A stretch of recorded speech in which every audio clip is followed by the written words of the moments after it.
오늘 말씀 이사야서 30장 18절에서 22절입니다. 이사야서 30장 18절에서 22절 구약 1002페이지에 있습니다.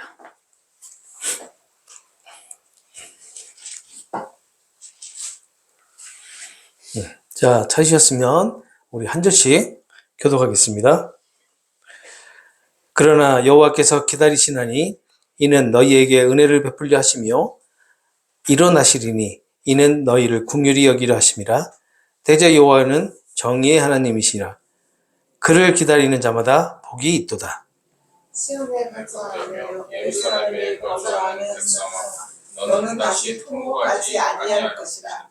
그가 내 부르짖는 소리로 말미암아 내게 은혜를 베푸시되 그가 들으실 때에 내게 응답하시리라. 주께서 너희에게 환난의 떡과 고생의 물을 주시나 내 스승은 다시 숨기지 아니하시리니 내 눈이 내 스승을 볼 것이며 너희가 오른쪽으로 치우치든지 왼쪽으로 치우치든지 내 귀에서 말소리가 내 귀에 들려 이르기를 이것이 바른 길이니 너희는 이리로 가라 할 것이며. 함께 읽겠습니다. 또 너희가 너희 조각한 우상에 입힌 은과 부어 만든 우상에 올린 금을 더럽게 하여 불결한 물건을 던짐같이 던지며 이르기를 나가라 하리라. 아멘. 너무 오랜만이죠? 네. 반주하는 거 잊어먹지 않았어요? 너무 오랜만이네요. 우리가 겨울에 수요일 공부를 좀 쉬어서 오랜만에 한 2달 만에 지금 다시 하게 됐는데, 저도 좀 2달 만에 다시 돌아오니까 이 성경을 강의를 하다가 중간에 끊기니까 다시 감이 안 잡히더라고요. 그래서 좀 고생을 좀 했습니다. 오늘 조금 이상하시더라도 이해해 주시기 바랍니다. 우리가 30장에서 살펴보고 있었던 내용이 뭐였냐면요. 아수르에서 예루살렘이 포위를 당하죠. 포위를 당하니까 예루살렘의 그 지도자들이 사신들을 어디로 보내냐면 애굽으로 보냅니다. 애굽으로 보내가지고 좀 도와줄 것을 요청을 하죠. 그런데 하나님은 이 남유다가 애굽으로 사신을 보내는 이 자체를 하나님께서는 이 남유다의 오만과 교만함 때문에 일어나는 일이다라고 하죠. 다시 말하면 이렇게 아수르가 예루살렘 성을 포위를 하고 있는 그 와중에 사실 그 사방이 다 막혀 있고 하늘만 뚫려 있는 상황에서 남유다는 하나님을 의지해야만 했습니다. 하나님을 의지해야 맞죠. 왜냐하면 하나님의 백성이기 때문에. 하나님을 의지해야 되는데 하나님을 의지하지 않았어요. 주변 열방에다가 눈을 돌아가기 시작한 거예요. 그래서 주변 열방에 계속해서 도움을 요청하는 거죠, 지금. 이러한 모든 것들이 정말 헛된 것들이다라는 것을 살펴왔던 내용이 우리가 30장에서 쭉 지금까지 살펴왔던 내용이란 말이에요. 그런데 우리가 이 남유다의 모습을 보면서 우리의 모습을 다시 한번 우리가 생각해 보지 않을 수가 없습니다. 왜냐하면 그리스도인이 하나님을 의지하기보다는 누구를 더 의지해요? 이 세상의 지식, 세상의 학문, 세상의 물질을 더 의지하기 때문에 그래요. 세상의 힘과 권력을 더 의지하기 때문에 그렇습니다. 우리가 이사야서를 쭉 공부해 보면서 가장 매번 반복되었던 게 뭐냐면 세상의 권력과 힘을 의지하지 말아야 했어요. 세상의 권력과 힘을 의지하지 말라는 메시지가 계속해서 주어지는데도 불구하고 이 본문을 가지고 우리가 공부를 하고 있지만 사실 세상의 권력과 힘에 우리가 맞설 수 있어요, 없어요? 없잖아요. 이 세상에서 이 세상의 권력과 힘을 맞서버리면 어떻게 돼요? 이 세상에서 왕따당해요. 못 살아요.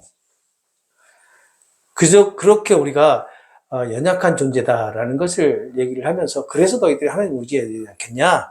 라는 그런 메시지인 거죠, 사실은. 봐봐라. 이 세상에 너희들이 잘 될 것 같이 너희들에게 유혹을 하지만 사실 너희들이 이 세상에서 잘 되는 것이 아니라 너희들이 핍박을 받고 있지 않느냐. 그래서 너희들이 의지할 것은 하나님밖에 없는 것이다. 라는 그런 메시지를 던져주는 내용이 이사야서를 통해서 계속 지금까지 살펴봤던 내용입니다. 또 하나 있죠. 스스로 만든 신. 이 세상이 만들어준 신이 있어요. 그 신이 누구라고요? 나 자신. 나 자신. 이 나 자신을 의지하며 살아가기 때문에 이 남유다의 멸망 직전의 모습을 통해서 남유다의 오만과 교만한 모습을 통해서 우리의 모습을 봐야 된다라는 거예요. 하나님께서 우리를 예수님의 그 흘리신 피와 물의 대가로 우리를 구원해 주셨단 말이에요. 그럼에도 불구하고 우리가 무엇을 섬겨요? 예수님을 섬기는 것이 아니라 나 자신을 섬기면서 살아간단 말이에요. 내가 이 세상의 중심이다. 이 세상이 나를 중심으로 돌아간다라고 생각하면서 살아간단 말이에요. 그리고 이 세상에 가장 가치 있고 이 세상에 가장 귀한 것이 바로 나 자신이다라고 올려놓고 살아간단 말이에요. 그리스도인도 마찬가지입니다. 안 그럴 것 같은 생각을 하시면 안 돼요. 그리스도인도 똑같아요. 그리스도인들이 그렇게 살아가고 있다고 하는 얘기예요. 그래서 그리스도인이 더 악하다는 거예요. 세상 사람들보다. 세상 사람들은 하나님의 존재를 모르고 하나님을 알지만 하나님이 진짜 어떤 분인지 모르잖아요. 그런데 우리는 어때요? 알잖아요. 알면서도 나라고 하는 그 신을 이 가장 가치 있는 것으로 여기면서 살아간단 말이에요. 실상 우리 그리스도인들이 가장 가치 있다고 생각하는 게 뭐가 돼야 돼요? 하나님이 돼야 되잖아요. 그렇죠? 근데 우리가 하나님이 세상에 가치 있다라고 예배 시간에 와서 예배 드릴 때만 잠깐 이 뻥끗하면서 얘기를 하지 우리 일상생활에서 하나님을 가장 귀하게 여기고 가장 가치 있게 여기는 삶을 살아가는지 한번 생각해 보시기 바라요. 뭐에 취해 살아요? 이 세상에 취해 살 수밖에 없잖아요, 우리가. 그러다 보니 우리가 나라는 신을 만들어서 살아가는 존재다라는 거죠.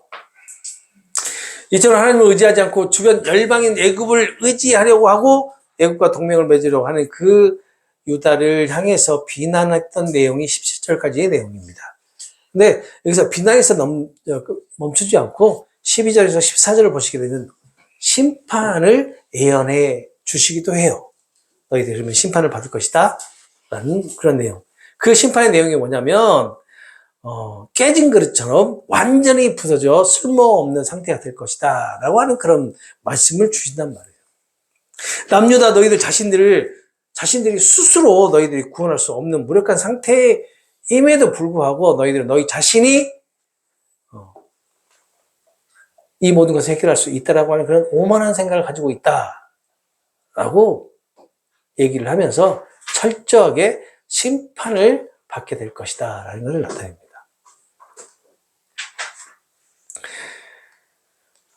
이러한 경고를 하심에도 불구하고 하나님은 다시 하나님께로 돌아올 것을 권면을 해요.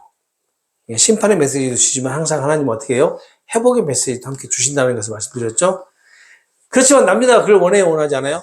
원하지 않는 것 같더라고요. 이렇게 얘기하죠. 오히려 빠른 말로 도망가겠다. 이렇게 침입을 하면 빠른 말을 타고 도망가겠다라고 하는 그런 오만한 말을 하잖아요. 그렇지만 결국 추격자에 의해서 심판을 받게 되고 적은 수의 적군이 오더라도 남유다의 백성들은 크게 두려워하며 떨게 될 것이다 라는 그런 내용으로 예언했던 것이 17장까지의 내용이에요. 기억나시죠? 다시 들어보니까.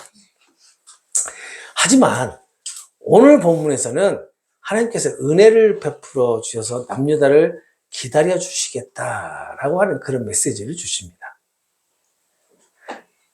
자, 18절을 보시면요. 이렇게 말씀하고 있죠. 그러나 여호와께서 기다리시나니 이는 너희에게 은혜를 베풀려 하시며 일어나시리니 이는 너희를 긍휼히 여기려 하십니다.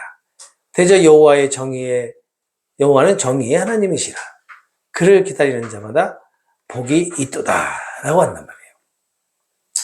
그러니까 너희를 구원할 수 있는 분은 하나님뿐인데 왜 너희는 애굽으로 도움을 청하러 가느냐.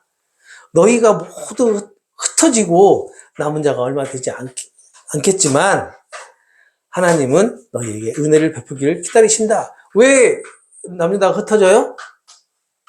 이제 심판을 받을 것이니까. 남유다가 어떻게 되니까 심판받아서 어떻게 되죠? 바벨론으로 포로로 끌려가게 되죠? 네, 그런 결과가 나타나잖아요. 여기다 아수르에 의해서도 많은 이스라엘 백성들이 죽음을 당하게 되잖아요. 얼마 남지 않은 그러한 이스라엘 백성들이 다 그 남은 와중에서도 흩어지게 되고 또 뿔뿔 흩어지게 될 것이다 라고 얘기를 하면서 그런데 하나님은 너희에게 은혜를 베푸기를 원한다 라고 얘기를 하는 거예요. 그리고 너희를 긍휼히 여기시고 일어나시리니 이는 하나님께서 정의의 하나님이시기 때문이다 라고 한단 말이에요. 다시 일어나시겠다 하나님께서. 그 하나님을 기다리신다는 복이 있다라고 얘기를 합니다. 여기서 보게 되면 일어나시리니 라고 하는 그런 말씀이 있는데 이것은 미완료형이에요. 완료형이 아니에요. 그리고 미래를 나타내는 단어예요. 미래. 그래서 문맥으로 이것을 번역해보면 이렇습니다. 일어난다라는 그 말을 문맥으로 번역해보면 하나님의 권능을 나타내신다라는 그런 의미예요. 그리고 하나님께서 행동하신다. 또는 하나님께서 개입하신다라는 그런 의미로 사용이 됩니다. 다시 말하면 여호와가 일어나시리니라는 것은 단순하게 하나님께서 움직이시겠다라고 하는 말씀이 아니라 하나님의 은혜로운 개입과 역사심으로 긍휼과 공의를 나타내시기 위해서 주권적으로 개입하시겠다라는 그런 의미가 됩니다. 그리고 그를 기다리는 자마다 복이 있다라는 말의 의미는 하나님의 섭리 속에서 기다리는 것이 결코 헛되지 않고 하나님을 신뢰하는 가장 복된 자라는 중요한 진리를 가르치고 있는 거예요. 하나님의 섭리 속에서 기다리는 것이 헛되지 않다. 자, 하나님 나라가 임하기를 기다리는 것은 그리스도인들만 하나님 나라가 임하기를 기다립니다. 그렇죠? 그렇지만 세상 사람들이 봤을 때는 그 하나님 나라를 기다리고 있는 그리스도인이 어떻게 보일까요? 어리석게 보이겠죠. 어리석게. 그러나 그 하나님 나라를 기다리는 것은 헛된 것이 아니다. 라는 그런 의미입니다. 사실 그렇죠? 우리가 왜 하나님 나라를 기다리죠?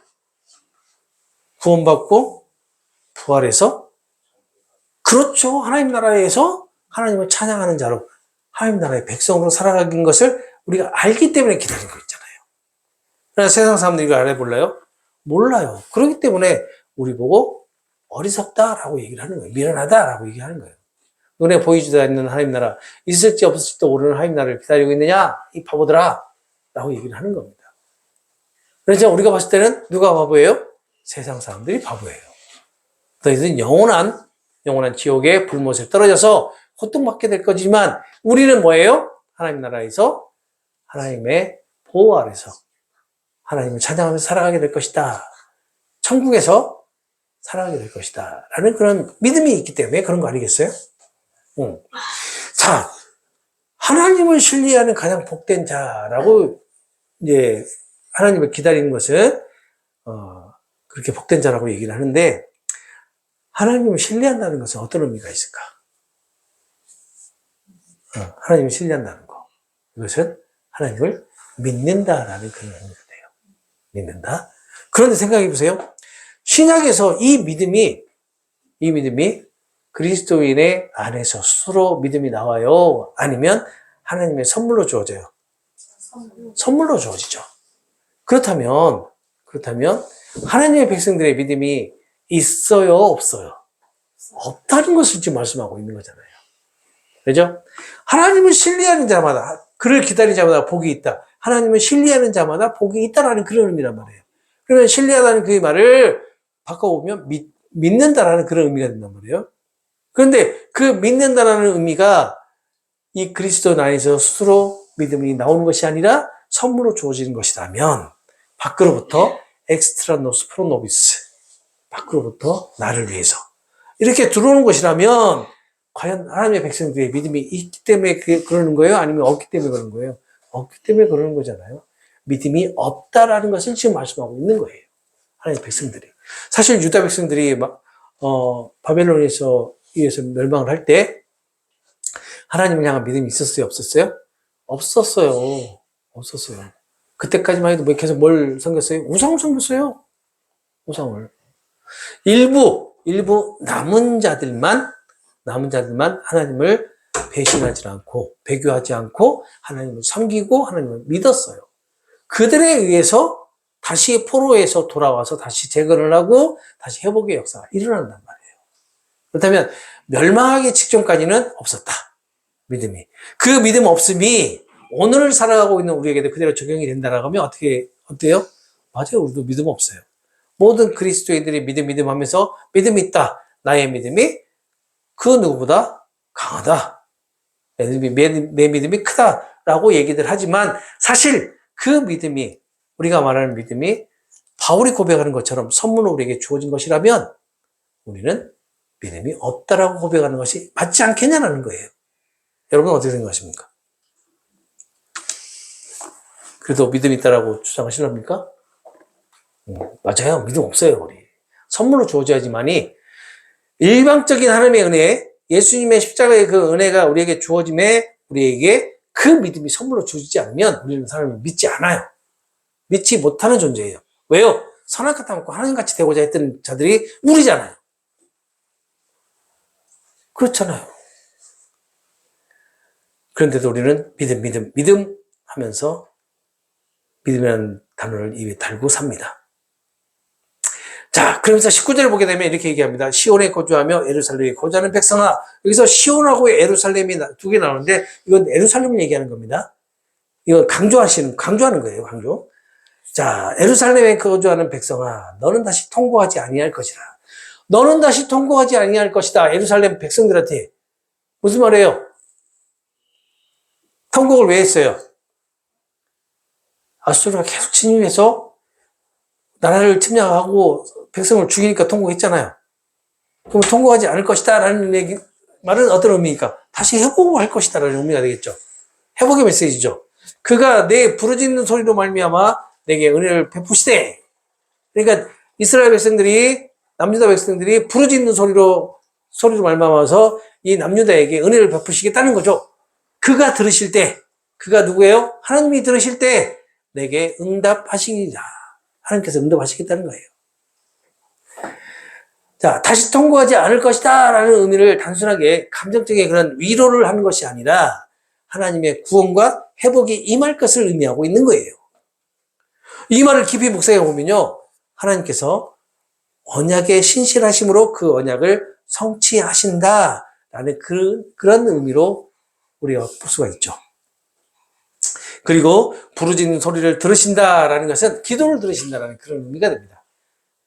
기도를 들으신다는 것으로 해석이 가능한데 그냥 일상적인 기도가 아닌 것 같아요. 아주 긴박하고 절박한 부르짖음, 그런 기도를 의미하는 것을 문맥을 통해서 알 수가 있죠. 지금 남유다의 상황이 그런 상황이에요. 긴박하고 절박한 그런 상황. 그런 상황에서 부르짖으면, 기도하면 하나님께서 응답하시겠다라는 거죠. 그런데 우리가 17절에서 살펴봤듯이 이 남유다가 부르짖었어요? 안 부르짖었어요. 도망가겠다 했다니까요. 말을 타고 도망가겠다고. 아주 빠른 말을 타고 도망가겠다고. 이렇게 오만한 생각을 하잖아요. 사실 우리도 그렇죠. 우리도 긴박한 상황이나 절박한 상황에 처했을 때 사실 우리가 하나님을 찾긴 찾지만 가장 먼저 찾는 게 뭐죠? 저는 돈이라고 생각을 해요. 돈. 왜냐하면 돈이면 모든 게 다 해결된다는 그런 심리가 이 시대 모든 사람들에게 내리 속에 다 박혀 있어요. 그래서 누가 아프다, 무슨 사고가 났다, 어떤 일이 생겼다, 그러면 모든 것을 돈이 다 해결해 주는 걸로 전부 다 생각을 합니다. 먼저 돈을 생각을 하고요, 어떻게 해결할까 생각을 하고 난 다음에 하나님께 기도를 하죠. 하나님, 나 이런데 나 돈이 없네요? 이걸 해결할 수 있는 능력이 없네요? 이렇게, 이게 사실 맞아요. 왜냐하면 우리가 믿음이 없는 사람이기 때문에 당연한 거죠. 그런데 믿음 없는 사람들이 세상적인 방법으로 해결을 하려고 하다가 먼저 성령께서 딱 임하셔가지고 너 그거 아니잖아. 왜 네가 자꾸 너 혼자 스스로 해결하려고 해. 하나님이 계시지 않냐? 하나님께 너의 상황을 한번 얘기 한번 해봐. 라고 우리에게 길을 열어주잖아요. 그때 우리가 비로소 그렇지. 우리에게는 모든 것을 해결해 주시는 하나님이 계시지라고 생각하고 하나님께 기도를 드리게 되잖아요. 그게 우리 모습이에요. 아니다라고 하실 사람은 없어요. 그리고 하나님은 기도를 들으시고 반드시 응답해 주신다라고 하는 내용이 내게 응답하시리라 라는 그런 말인데, 여기는 응답에 대한 약속도 포함되어 있다라는 겁니다. 자, 구약에서는 이렇게 긴박한 상황에 이렇게 하나님의 그 기도에 대한 응답을 하실 것이다 라는 그런 메시지가 주어지지만, 오늘 살아가고 있는 우리에게 메시지, 그러니까 응답하시겠다는 메시지가 무엇일까? 한번 생각해 보세요. 우리가 흔히 뭐 하나님의 음성을 듣는다 해가지고 음성을, 그래 내가 기도했더니 그래 몇 월 며칠 날 너에게 얼마를 누가 줄 건데 그거 가지고 문제 해결해 라고 이렇게 응답을 주시냐는 거예요. 아니잖아요.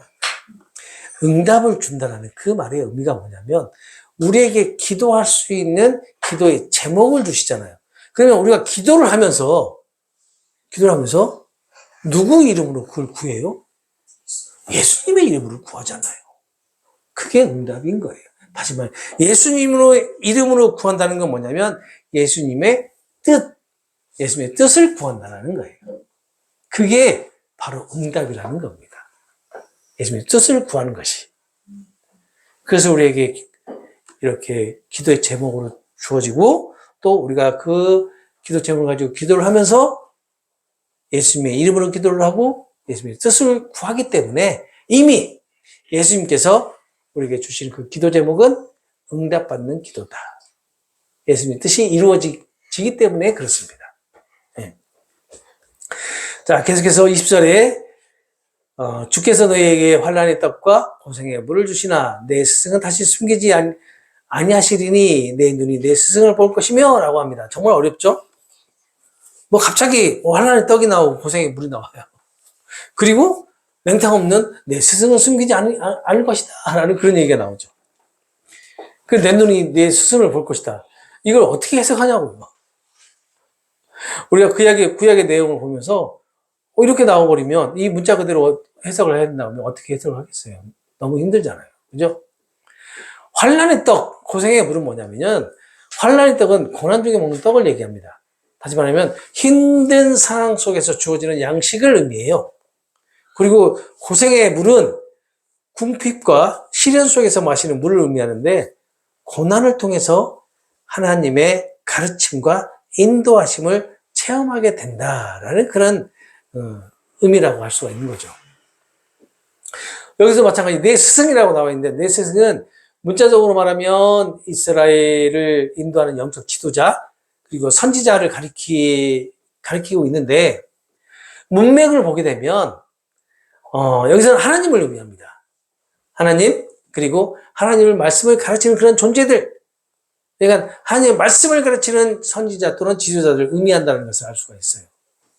문맥을 보게 되면. 그래서 이것은 하나님의 계시가 더욱 명확해지고, 또 그의 백성이 말씀과 성령을 통해서 올바른 길로 인도함을 받게 된다라는 것을 의미하고 있는 거예요. 하나님의 가르침을 신뢰해야 된다라는 것으로 이 20절을 해석할 수 있는 겁니다.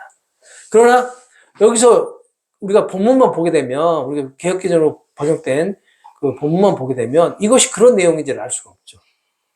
그 안에 들어가 있는 내용들을 쭉 살펴보고 연구를 해야지만 알 수 있는 그런 내용입니다. 그러면서 21절을 보게 되면 21절에서 22절까지 바른 길과 우상을 제거하는 것에 대해서 말씀을 해요. 자, 21절 보시게 되면 너희가 오른쪽으로 치우치든지 왼쪽으로 치우치든지 다 뒤에서 말소리가 내 귀에 들려 이르기를 이것이 바른 길이니 너희는 이리로 가라 할 것이다 라고 합니다. 너의 귀가 너의 뒤에서 말하는 소리를 들을 것이다. 그러니까 너의 귀가 뒤에서 하는 말을 들을 것이다 라는 그런 의미예요. 남녀 백성들이 하나님 말씀을 듣게 될 것이다 그런 의미가 되겠죠. 하나님의 음성이 남녀 백성들이 뒤에서 들리는 이유가 무엇일까? 라는 것을 생각해 봤는데, 이 하나님의 백성 남녀다가 어떻게 돼요? 하나님께서 말씀하시는 길, 바른 길로만 쭉 가는 게 아니라, 이 친구들이 이렇게도 돌아가고, 이렇게도 돌아가네요? 오른쪽으로 돌아가고 왼쪽으로 가요. 그러니까 어떻게 돼요? 뒤에서 하나님께서 야, 그쪽 길이 아니야. 반드시 가. 이렇게 말씀하시는 거예요. 야, 왼쪽 길이 아니야. 좀 더 오른쪽 길을 바꿔. 반드시 가. 이렇게 말씀하시는 거예요. 바른 길을 벗어날 때 그 벗어나지 않도록 어떻게 뒤에서 계속 잡아주는 이에서 뒤에서 말씀을 하시는 거예요. 그것을 어떻게 할 수 있느냐? 뒤에 나오는 이것이 바른 길이니 너희는 이 길로 가라 라고 하는 그 말씀 안에서 우리가 그 답을 찾아볼 수 있는 거예요. 하나님께서 올바른 길로 친히 인도하시고 또 하나님의 백성들은 그 길을 따라가도록 명령하시는 것이 바로 21절의 말씀이에요. 21절을 보게 되면 치우치다라는 그런 말이 있죠. 치우치다. 좌우로 치우치다 라고 있는데 그것은 올바른 길에서 벗어나는 것을 의미해요. 하나님이 인도하시는 올바른 길은 무엇을 의미하는 것일까? 그렇다면 여기서 치우치다라고 하는데 하나님께서 인도하시는 올바른 길을 어떻게 해석을 해야 될 것일까? 그것은 저는 이렇게 해석을 했어요. 하나님의 뜻이 아닐까? 하나님의 뜻에서 벗어나서 오른쪽으로 벗어나고 왼쪽으로 벗어나고 치우치고 하는 것이 우리 그리스도인의 삶이 아닌가요? 그렇잖아요. 세상 사람들은 몰라도 우리 그리스도인들은 항상 하나님께서 바른 길로 우리를 인도해 주시지만 우리는 항상 그 바른 길로 가지를 않고 우리 나름대로의 길로 가죠. 그것이 좌우로 치우치는 거예요. 이 치우친다라는 이 말의 다른 의미로 보게 되면 오른쪽으로 치우친다라는 것은 종교적 율법주의 또는 자기 의의를 의지하는 것을 의미한다라고 주장을 해요. 그리고 왼쪽으로 치우친다라는 것은 도덕적 타락, 그리고 인간적인 지혜와 세상을 따르는 것을 의미한다고 주장을 합니다. 물론 이렇게도 주장할 수도 있겠지만 저는 하나님의 뜻을 어기고 자기 마음대로 좌우로 가는 것을 의미한다라고 저는 해석을 하고 싶어요. 남유다에게 애굽을 의지하여서 도움을 요청하는 것은 하나님께서 원하시는 올바른 길에서 벗어나는 것이다라는 거죠. 하나님의 뜻에서 벗어나는 것이다. 하나님의 뜻은 뭐였죠? 하나님을 의지하는 것이 하나님의 뜻이었어요. 그런데 남유다는 자꾸 어떻게 돼요? 좌우로 치우치죠? 이쪽도 보고 이쪽도 보고 한단 말이에요. 남유다는. 바로 그것을 얘기하는 거죠. 그것이 너희들이 지금 좌우로 치우치고 우로 치우치고 하나님께서 원하시는 바른 길로 가지 않고 너희들 마음대로 가고 있다라는 것을 얘기하고 있는 겁니다. 그러지 말라는 거예요. 그러지 말라. 하나님께서 제시해주는 하나님의 뜻에 따라서 하나님께서 제시해주는 그런 바른 길로 가라라고 말씀을 하시는 거죠. 그리고 22절에 보게 되면 또 너희가 너희 조각한 우상에 입힌 은과 부어 만든 우상에 올린 금을 더럽게 하여 불결한 물건을 던짐같이 던지며 이르기를 나가라 하리라 라고 한단 말이에요. 쉽게 표현해 볼게요. 22절도 진짜 어려워요. 그냥 우리 주어진 성경으로만 읽으면 도대체 이것을 어떻게 해석해야 될까 참 힘들어요. 자, 이것을 쉽게 표현하면 이렇습니다. 너희가 조각하여서 은을 입힌 우상들과 너희가 부어서 만들어 금을 입힌 우상들을 너희가 부정하게 여기고 마치 불결한 물건을 내던지듯이 던지면서 눈앞에서 없어져라 라고 고함을 칠 것이다 라는 그런 의미예요.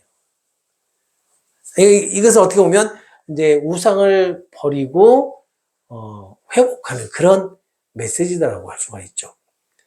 남유다가 섬기고 존귀하게 여겼던 우상들을 이제 다 내던지고 멸시하게 될 것이다 라는 그런 의미이고, 불결한 것처럼에 사용된 히브리어 단어가요, 더러운 것, 불결한 것이라는 그런 의미가 있는데, 이것이 레위기 15장 19절에 여성의 월경 중에 부정함을 가리킬 때 사용했던 단어예요. 그러니까 레위기를 보게 되면 부정할 것이 무엇인지를 얘기할 때가 있잖아요. 그때 그 여성의 월경, 이때는 부정한 것이 돼가지고 어떻게 해야 돼요?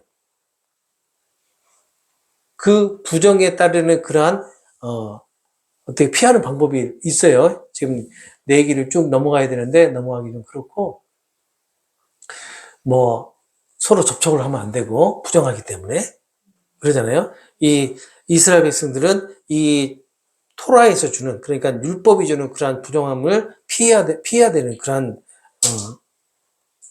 민족이잖아요. 그래서 레위기 15장 19절에 나오는 여성의 원령 중에 부정함을 가리킬 때 사용했던 단어가 바로 불결한 것처럼이라는 그 단어예요. 그래서 여기서 남유다 백성들이 이렇게 부정한 것으로 우상을 취급을 하게 된다라고 지금 얘기를 하고 있는 거죠. 우상을 극도로 혐오스러운 것으로 여기고 버리게 될 것을 예언하는 것입니다. 바로 이것이 어떻게 보면 회복의 메시지라고 볼 수가 있죠. 자, 오늘 이렇게 22절까지 쭉 살펴봤는데 오늘 본문을 간단하게 한번 요약을 해볼게요. 18절에 보게 되면 하나님은 은혜 베푸시기를 원하고 공의로운 분이심으로 회개하고 하나님을 기다리는 자에게 복을 주시겠다라고 하면서 19절에서 20절에는 환난을 통해서 교훈을 하시는데 남유다가 고난을 겪지만 하나님께서 말씀으로 가르치시고 남유다와 함께 하실 것을 말씀하죠. 그리고 21절에 하나님의 올바른 길, 즉 하나님의 뜻에서 벗어나지 않도록 인도하시겠다라고 말씀하시고 22절에 남유다가 우상을 부정한 것으로 여기고 완전히 내던지고 하나님만을 섬기게 될 것을 말씀하는 내용이 오늘 내용입니다. 아주 간단하게 요약을 한번 해봤습니다. 어떠세요? 훨씬 더 이해가 쉬우시죠? 예. 하나님의 자비와 공의로 남유다를 기다리시며 남유다를 고난을 통해 가르치시고 또 바른 길, 다시 말하면 하나님의 뜻 안으로 인도하셔서 결국 남유다가 우상을 버리고 하나님께 온전히 돌아오게 하시겠다라는 것입니다. 이러한 내용을, 이러한 오늘 본문 내용을 오늘 살아가는 그리스도인들에게 적용을 해보시기 바랍니다. 어떻게 적용을 해야 될까? 예수님께서 십자가에서 완전하게 이루신 구원을 통해서 이 세상에 우리가 육신으로 삶을 살아가고 있지만 하나님께로 예수님이, 성령님이 인도하신다라는 것으로 적용이 가능합니다. 우리가 이 세상에 육신 가운데 살아간다는 얘기는 뭐냐면 남유다가 하나님을 의지하지 않고 세상 열방을 의지했듯이 육신 가운데 살아가는 우리 삶은 하나님을 의지하는 것이 아니라 이 세상에 나를 지혜롭게 할 것 같은 모든 것을 가지고 이 세상에 범직도 하고 먹음직도 한 모든 것을 가지고 그것을 의지하면서 살아가게 될 것이다. 그렇지만 이러한 우리를 어떻게 한다고요? 성령께서, 예수님의 영이신 성령께서 인도하셔서 하나님의 바른 길, 하나님의 뜻, 예수님의 뜻 가운데로 우리를 인도하실 것이다 라고 우리가 해석이 가능하다는 겁니다. 그리고 고난 속에서도 하나님의 뜻을 신뢰하고 인내하도록 성령께서 도우시지 않겠느냐라는 거죠. 성령을 통해서 하나님의 뜻 안으로 인도하시겠다라는 것이고, 나라고 하는 우상을 버리고 오직 예수님만을 섬기며 살아가도록 신앙의 여정을 인도하시지 않겠느냐라고 우리가 적용할 수가 있는 거죠. 나라고 하는 신이 이제 성령의 인도함을 받으면 정말 이 불결한 것으로 여기게 되죠. 이게 불결하게 여긴다라는 그런 표현보다는 우리가 흔히 얘기하기를 나는 피조물이고 나는 먼지다 라고 생각을 하게 되잖아요. 우리가 나라는 존재를 내가 만물의 영장이 아닌 내가 피조물이다라는 그러한 마음을 갖게 되면 내가 이 세상 가운데 먼지임을 깨닫게 됩니다. 알게 되죠. 이 먼지 같은 나를, 티끌과 같은 나를 하나님께서 어떻게 해요? 귀하게 여기시고 그리고 구원하셔서 하나님 나라의 백성 삼아 주셨다라는 것에 우리가 감사할 수밖에 없는 거 아니겠어요?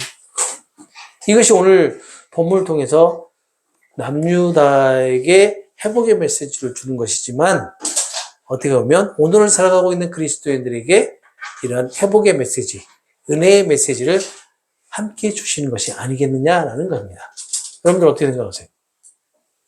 오늘 보면 짧게 한번 좀 살펴봤는데 아마 여러분도 같은 생각을 하셨을 것이라고 봅니다.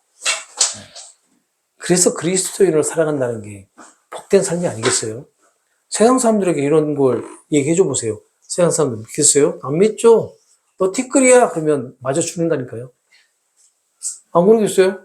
잘 지내던 그런 친구 사이에도 앞에 앉아가지고 얘기하면서, 야, 너는 티끌이야. 넌 티끌 같은 존재인데 뭘 이렇게 잘난 척해? 그러면 뭐라고 해요? 주먹부터 날라오죠. 넌 잘났다.